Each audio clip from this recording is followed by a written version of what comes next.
How you doing? No, I'm doing okay. Good. Yeah, it's busy, it's just busy times. Yeah. So I was just wanting to know, your process as far as how you approach, writing, especially with Dream Theater, because you Uh, guys, it's not just like you come up with a groove and that's it. You guys come up with probably a groove, and then you're like, okay, I want to go to this time signature or that time signature, go to this key or that key and this modulation or so how do you guys, fit all that in together? Because you're all very accomplished. yeah. Yeah, I mean it's definitely a collective effort, if you will. Everybody comes into it with their own musical background, with their own dynamic um and history, with the whole thing. And luckily that combination of skills ends up being what we know as Dream Theater. Like you've got somebody like John Petrucci, who is just, brilliant guitar player, very organized, and creative, and he can come in and come up with a really interesting, riff that's just kind of like metal, but has a special element to it, and then, Portnoy, and because he just obviously came back and, very structure minded as well. Can kind of say, it'd be cool to do that, and then we'll change the groove, and we'll I don't know, change the time signature at this point. They kind of like thinking about it, almost like music is a puzzle, and how do you put this puzzle together? Like you have a few riffs, and next thing you know, like those guys could build a song. And then like my talent is coming from more of a classical music kind of background, and harmony and keyboard approach, where my wheels are always spinning creatively, and I'm bringing like the whole frog rock kind of like classical influence into things, and I'll hear what somebody else is doing. Oh, it'd be cool if I could put these chords around it, and next thing you know, we're on a journey with those chords, and there's some bass movement around them. So it's almost like, from my point of view, creatively, um, there's, you have an idea or like a motif.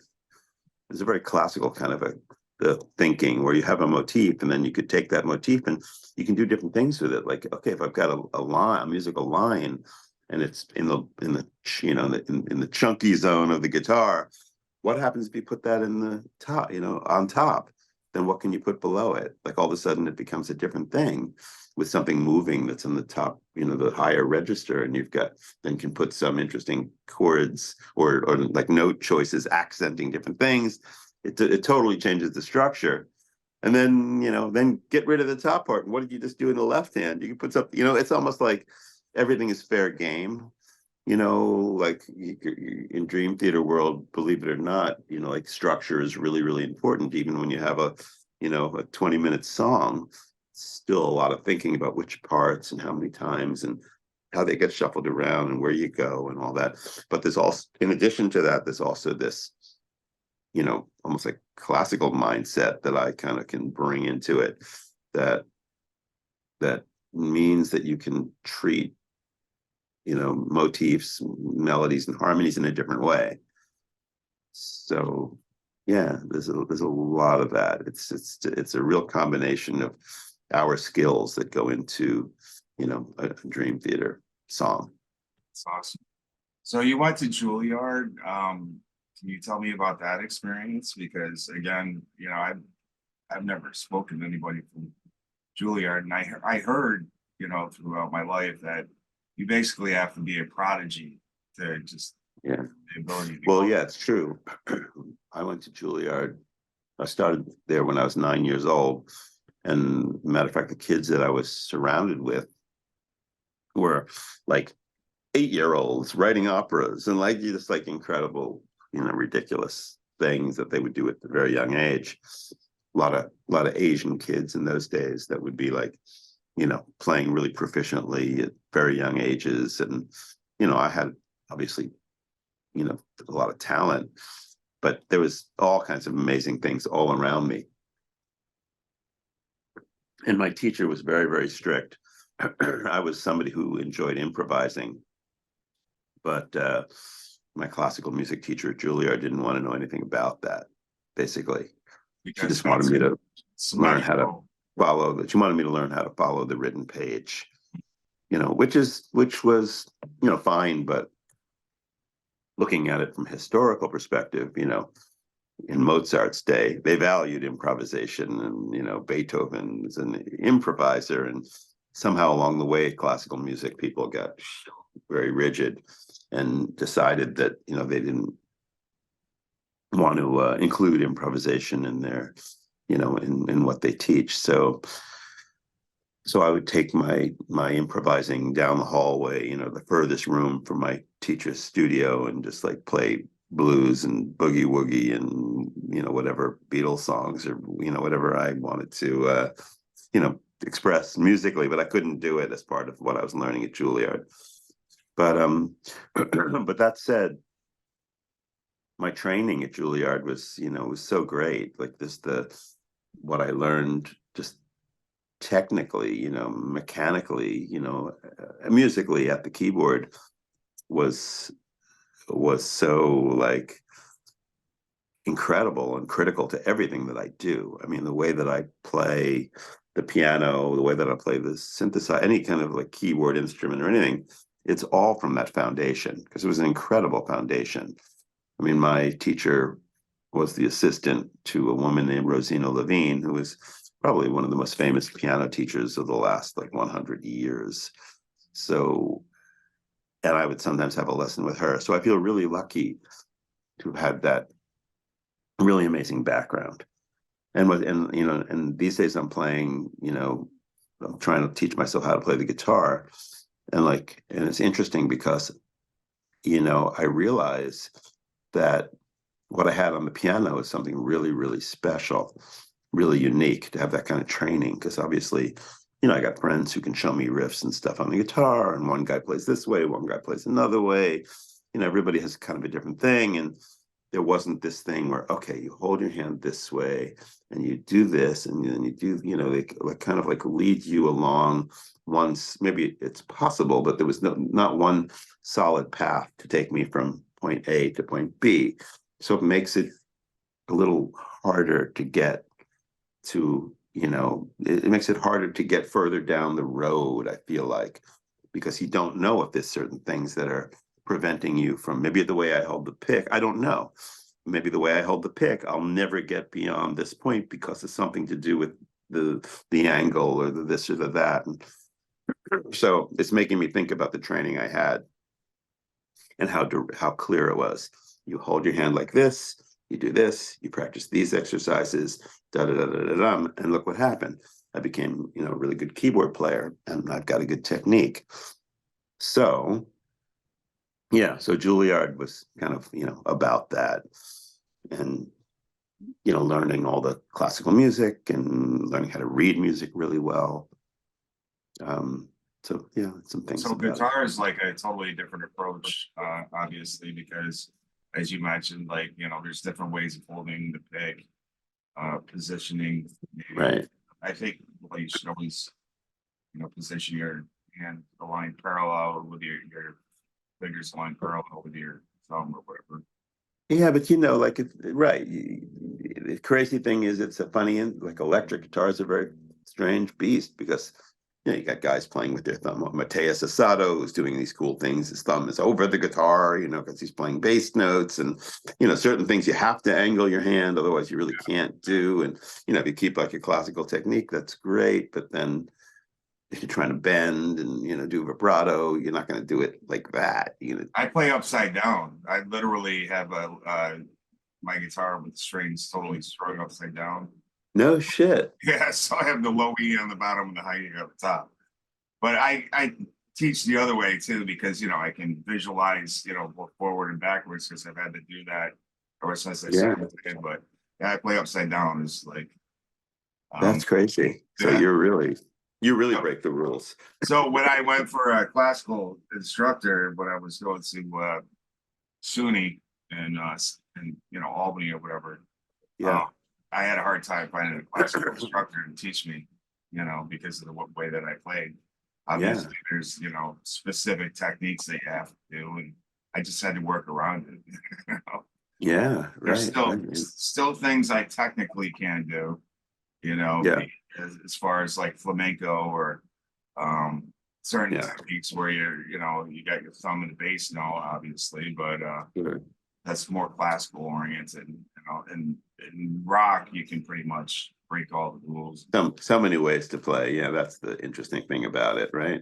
I think it helps my vibrato too, being able to just bend down like this, Oh, that's funny. Yeah. you know. I've been playing the electric guitar with my right hand though a lot.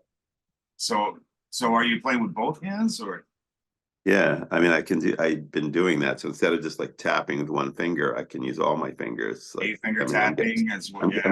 I'm getting a lot better. Well, more like six finger tapping or, like a three here is Yeah. probably using the pinky Finding is kind of scales and stuff.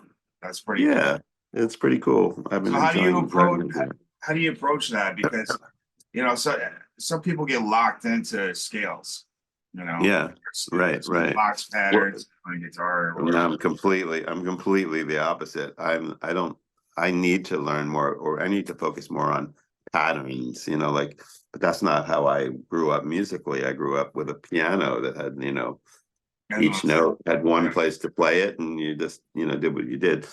So the pattern thing is very foreign to me. And yeah, so I just learned the guitar by learning where the notes are pretty much like almost like, okay, on that dot on that string is a D and that, like the problem is like I'll get like last night I was playing and I put my hand on a note that I thought was like a C and the G string and I was on D because I went to the wrong dot. So like it's weird. It's definitely weird. So I'll play, I'm getting my own kind of fluency with it from my own point of view, yeah. but it's definitely different because I'm not like sitting there practicing. Okay, this is my pentatonic shape from this point, and this is it from this point. I can put my hand there and get through it pretty well, but because I kind of know the notes and Right. But you yeah, haven't really learned the box patterns or whatever the not so much. Yeah, I mean, I'm learning. I learned like some different sweep kind of to get through a chord in a few different positions, and yeah, I'm sure you could so probably learn yeah, a lot just from you, watching John, right? I'm sure you learn a lot just by watching other players. yeah. Yeah, I learn more from my other friends who play guitar because John and I, I'm at the keyboard when we're Oh, together. true. Yeah, Yeah. that's interesting. But Yeah. so I know you're also into you're an advocate for like technology, Yeah. AI. I was just checking out some stuff and yeah, Yeah. like I'm not even really gonna ask you how you feel about it because you're definitely an advocate for it, but like with a Sure. lot of people, it's scary for some people because you can literally take a song, as like an AC/DC song or whatever, and Yeah. upload it and have AI tra- make it into something completely different, and then have the rights to it, which people aren't liking. Yeah. It's pretty So crazy. how are you approaching that? You have your own app, music Uh, app? I don't I don't have any AI apps at the moment. No. I'm very involved with technology and yeah, I am involved with AI as Okay, a mostly at this point as an ambassador and as a creator. I work with a company called Moises. AI is a very broad topic, first of all. There's more going on than most people understand as far as like the uses of it and even like where it fits into our lives right now. An example being something like this company that I do a lot of work with as an ambassador, and they're called Moises, yeah, Moises, and a lot of musicians know about it because it does this incredible like track separation. Like you can, load in a song, and then it'll come back, and you can have access to the vocal, to the drums, to the bass, separate the piano, and literally as if you had access to the separate tracks. And then you can take that and slow it down, and you can change the pitch, and you know, it'll show you the chords, it'll show you the lyrics, it even divides up sections. It's incredible. It's a great tool for a musician to learn, because it just tells you so much about it. It's also entertaining because, you know, you put a song through the Moises process, and then you can take out the voice or solo the voice and do your own track with it. But it's all AI.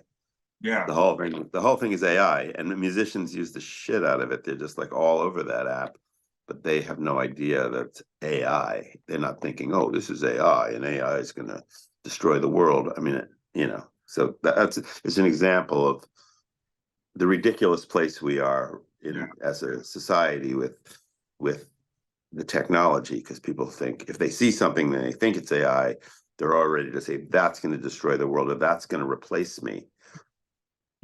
But look at what's going on with Moises, which is a musician's tool that helps the musicians, and everybody uses it because it does, and that's AI. Yeah. So there's definitely a lot of advantages to it. I just think, like anything, it needs some guidelines, especially when it comes to being able to take somebody else's song, upload it, and then have it come out with an entirely new song, and then you take the copyrights of it or whatever. Yeah, I mean, that's a whole nother issue. Yeah, absolutely. I can't even begin to go there because I'm not a legal person. Yeah. And also because I personally want to focus more on the creative side of things. Yeah. I'm more interested in how can we use AI to create more expressive controllers, create a more satisfying, amazing musical experience. You know, how can we use it? Basically, it comes from me, the AI thing comes down to, I'm just changing my position here, hold on. It comes down to how can we benefit, like creatively, musically, emotionally, you know, from incorporating this amazing technology. It's a good attitude. Yeah, I mean, because that's, you know, how many things can you focus on? Like some people are focused on how can I stop AI from, you know, destroying the world. And I'm glad that some people are doing that, because, you know, when technology of any sort gets into bad hands, then I guess there's horrible things that can happen. Not even guess this. We know that happens. So there's a lot of, you know, because this technology is so powerful, people can use it in, you know, evil, bad, fucked up ways. Yeah. But that's not what my focus is. My focus is on what kind of amazing sounds can we create using AI? How can we take a violin and a human voice, and how over the course of 20 seconds, how can we make that violin turn into a voice that's saying words? Or how can we, you know, just create a controller where, you know, you touch the instrument, and as your pressure increases, you know, amazing harmonic things are happening that just, like, you know, display like incredible frequency games. I don't know, like there's so many cool things that, you know, one could do. How can I get AI to work with me as almost like an accompanist? You know, I play something, and as I'm playing, like it sees what I'm doing, and it can offer these interesting other ideas that it can generate, but maybe also respond to. You know, it depends on it. And of course, all that gets into like how these machines are trained. You know, like I haven't spent a lot of time yet, you know, training the machine to think a little bit more like me, or like what I would do musically, but I certainly have an interest in that. And matter of fact, I'm going to be going to be a visiting artist at MIT this next year, and we're going to be talking a lot about that kind of thing, and probably working with training the machines to do that kind of, you know, to also include some of my musical sensibilities. So it becomes and not with the idea that it replaces me or replaces a musician, but it's more, let's enhance the experience, you know. And so that's kind of my thinking about it. Starting incorporated that into what you're doing. That's awesome. That's awesome. Oh man. So I know Portnoy's back. That's awesome. He is, but yeah. Now, are you familiar with a place? I don't know if it's still there. Sparks. Is there Sparks in Long Island? Was there? Oh, was that a club that Yeah, it was a existed? club I on the heard of way it, back. yeah. Because Right, back in the day. I used to play with a band that was from Long Island, Mayhem, and Oh, they used to open up for Dream Theater back before they had a singer, I guess, way okay. back in the day. So I was just curious if that happened to still be there, I don't know if it's still there, yeah. but I so didn't, I wasn't in Dream Theater, I think, when they, yeah, played that place. you've done a lot of projects I saw, like with David Bowie and Dixie Dregs. It's another one. Right, exactly. And um, so yeah, like I said, Portnoy's back. That's got to be awesome. Are you guys working on a new album? Yeah, I'm actually out here on Long Island right now. We started working on some new stuff. It's pretty fun. When I hang up with you, I'll go over to the studio and continue. That's awesome. Well, I Um, definitely sincerely appreciate your time and consideration. Absolutely, my friend. Yeah, I mean, if you have something that you realize, oh shit, I forgot to ask him, just drop me a quick email. Thank you. Good luck with everything. Cool. You too, man.